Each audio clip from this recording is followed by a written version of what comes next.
So now we're going to go more into the views and what each folder looks like on the inside a little bit more. As I mentioned before, the My Drive folder is the default landing page for Drive. So it's really your home base. And if you think of it that way, it's going to be easier to realize that all of your files really are going to be here, whether or not they are showing up in recent or anything like that. They will start here. My Drive is sorted into three parts. So, quick access, folders, and files. Quick access shows what you've been working on recently. It's kind of an offshoot of the recent file. It works a little differently from the rest of the files, though, so you'll have different options when we talk about the views in a little bit. Folders show you all the folders that you have in Drive other than the folders within folders. So, we're talking about our keyring, holding on to other key rings in that case. And then files, the files area is all the files that don't live in a folder. So anything like any of the loose keys that you have, that's where they are. The student account will have a classroom folder, which holds a folder for every class that they're enrolled in. So there's just an extra note about this.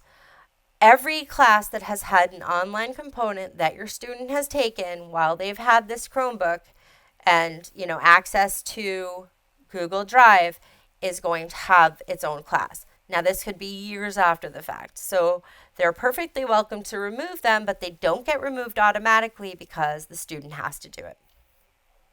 So here's where you can see where you are if you're within folders. So this up here, these are called breadcrumbs, like in Hansel and Gretel. So they will get longer as your path within folders gets longer. So when I go into class A, that breadcrumb trail continues on, and each of these breadcrumbs are clickable. So if I click on Drive, My Drive, sorry, that's where I'll go. The grid view is at the top right, so we're changing locations a little bit. So you can see it in a little square at the top right of my page. And this little picture is showing that it will change the view of the whole folder and all the other folders into this list view. So when I click on that, everything but the quick access changes into a list view, and you can see the folders are little folder pictures, and then I have one little file down at the bottom. This little icon is the way to get information about your recent actions in Drive, and you get different information if you don't have any items selected, or as I was saying earlier, if you have selected items on the quick access toolbar, it will not act as if you have any items selected. So I'm just going to click on the eye icon with nothing selected now, and you'll see I have this sidebar pane with the details and the activity tab that slides open on the right-hand side. The details tab in the information sidebar is going to tell you to select a file to view details. And that's because there's just no details on no file. So the other side actually has something. So if I click on activity, you'll see we have a list of all the activities that have occurred recently within Drive. And that's adding new items, editing items, deleting items. You can even see if people you've shared files with have made changes. So now I've selected a file, and my information tabs only discuss this one item now. The Details tab now shows who, if anyone, the file is shared with, the type of file it is, and any other information about the file itself. And then the Activity tab shows when it was edited, as well as changes that may have been made by people that you've shared the item with. Now that I've selected a file, you can tell because the bar of that selected file, which is on the right-hand side, and it's called I'm a Fun Example Document. You can see the difference. It's now light blue in that title area, and the rest of them aren't, and that's to show me that that file has been selected. So now you can see a lot more items have shown up where our little list grid view icon and our information icon were. We now have a lot more. And by the way, I'm just going to keep in the next slides where I explain what these little icons are. I'm going to keep this I am an example doc highlighted because I want you to remember that you'll only see that when you have selected an item. So those are only selected after the item. You can actually see there's a teeny tiny little gray line that appears between the permanent ones and the ones that are only there during certain times, like when I have things selected. This little picture is supposed to look like a chain link, and it means that you can use this icon to generate a link to share with people in groups. This box appears when I click that icon, and when I click copy link, a copy of the link is put on your clipboard, and that means that like when you're cutting and pasting or copying and pasting, that's the place that whatever you've cut or copied is just kind of hanging out behind the scenes until you've pasted it in, so that you can paste it into another program like an email or a document. Once you've clicked copy link, you're going to get a black pop-up from the bottom of the link that says that the link has been copied. This area is showing that the file is currently restricted, meaning that only the student can see this file. There are only 2 options for sharing this link within Mahopac Central School District. So there's no one but the student, and there's people with Mahopac Central School District permissions. So that's staff and students of the schools. So you can also change permissions for those files. What that means is I can offer that they can either just view the file, they can view the file, and they can comment on the file, meaning that they can write little notes about it on the sidebar, or they have full editing access and they can make changes if they want to. And then once you've done that, another little slider pops up saying that permission has been updated. When the changes are complete, you're going to click done and the window will close. The next one is the share icon. So you'll see a lot of similarities within the share link and that chain link icon that we just looked at. When I click on this little plus sign with the person, this box will come up. It looks pretty similar again.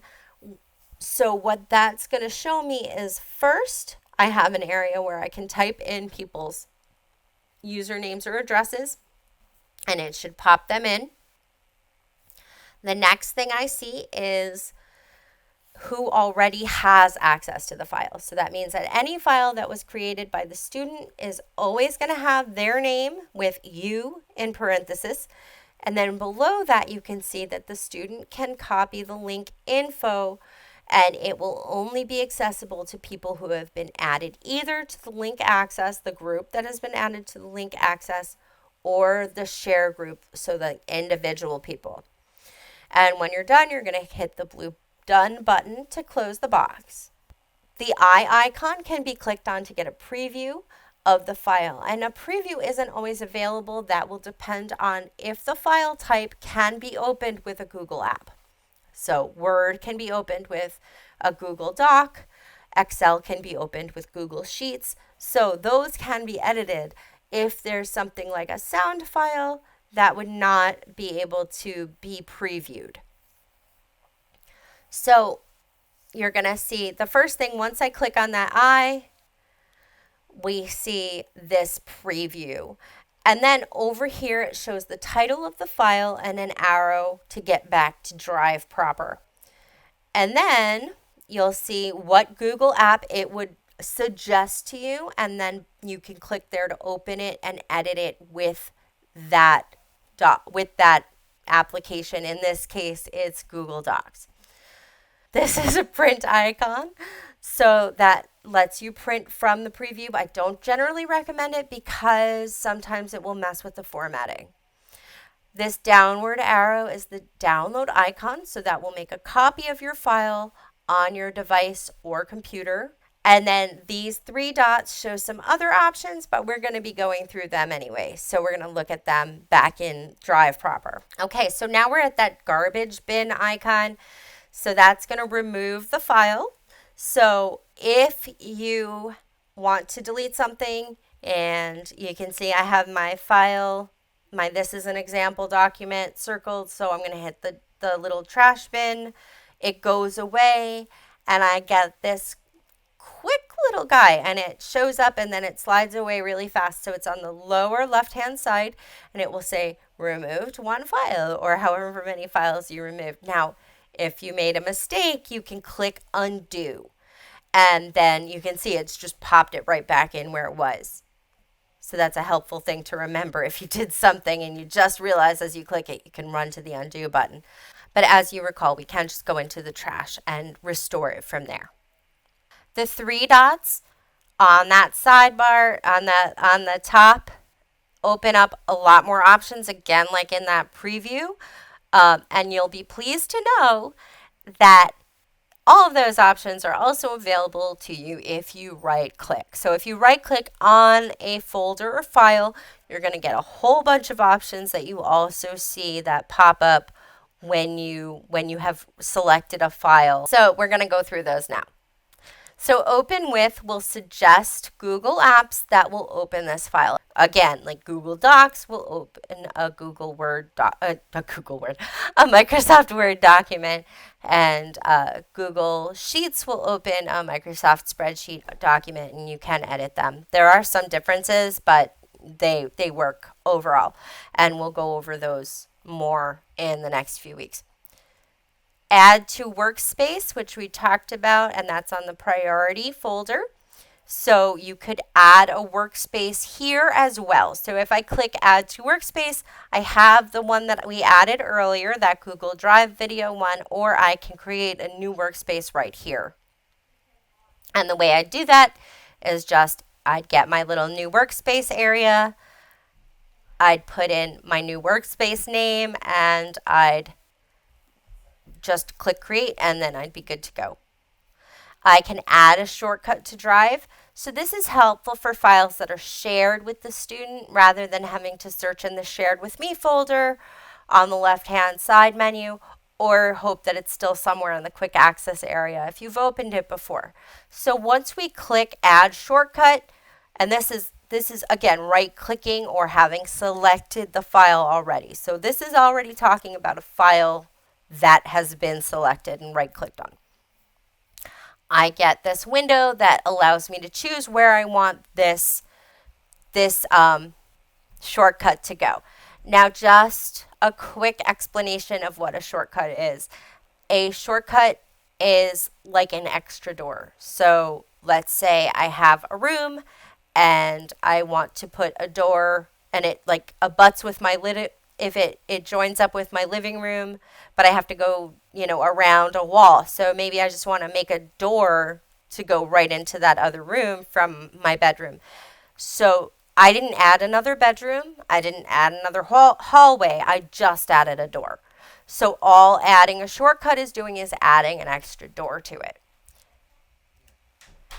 Now, if you hit Move To, you're going to get a very similar folder, but it's going to be moving the whole file or folder. So that's not adding another door, like it's moving the whole room. And now Add to Starred means that your student can click on this to star an item, which will keep it in that starred folder. And so the starred folder, if there's nothing in it, it looks like this. Once you add a star to something, it shows up in the starred folder just like it would show up in any other place. And the only thing I would caution you about, if you're using this starred folder, you've got to unstar things if you're going to use this successfully. Because if you're not unstarring things, you're just going to get more and more and more stuff, and then it's just going to be pointless searching for that there than anywhere else. You can unstar things the same way as you starred them. If you right click on it, you'll get the option to remove from starred. So If you've had something start, the next time you right click on it or go to the options on top, it's going to ask you if you want to unstar it, because it's just like a light switch. It has two settings, start or unstart. So you're going to get the opposite. You have the option to make files or folders available offline, which means that you can still access and work on files even when you're not connected to the internet. However, no changes are going to go to that actual document until the device is connected again to the internet. So any updates that you made will not show up if you access Drive through another computer. You're not going to see that until you've connected and synced up everything. When I turn it on, I get that little blue switch, and I can just I can just toggle again to turn it back off. So now, if you're right-clicking on nothing, if you're right-clicking on white space, you get the same upload. You get the same new options that you have on the new button in the left-hand menu. Alrighty, so thank you for sticking with me. I know this was a long one. And just keep practicing. It will get easier. All my contact information is right here.